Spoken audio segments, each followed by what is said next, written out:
Idol, kung hindi ka pa rin gumagamit nitong beef tallow, panoorin ang video na to. What would happen if you used tallow on your face every single day for 14 days? Tallow is loaded with antioxidants to protect the skin. Tallow also has anti-inflammatory properties, antimicrobial properties. Tallow can actually help skin infections. Tallow can mimic the natural oil on your face, giving you hydration if you have dryness, reducing wrinkles and aging spots. Tallow is loaded with vitamin A, D, E, and K. Yes guys, yan yung mga rason kung bakit kailangan natin ng beef tallow para sa ating mukha. Instead na maglagay tayo ng mga synthetic products na nilalagay natin sa mukha, why not use this organic beef tallow?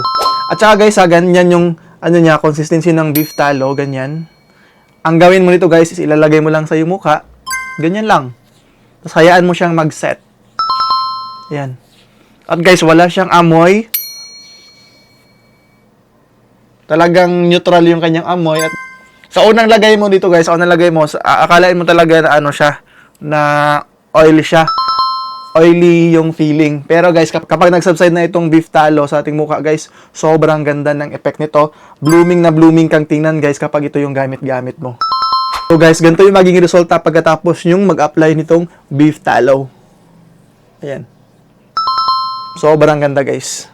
At guys, talagang kilalang kilala ang beef tallow sa ibang bansa. At guys, unti-unti na rin po siya nakikilala dito sa Pilipinas guys. Kasi napakaganda ng benefits ito. At guys, sa organic to, natural, walang halong chemical. Kaya napakaganda sa ating mukha, napakaganda sa ating skin ang beef tallow. Kaya guys, kung gusto nyo rin ito guys, kayo nang bala, ilalagay ko na lang ito sa ating yellow basket. Let's go!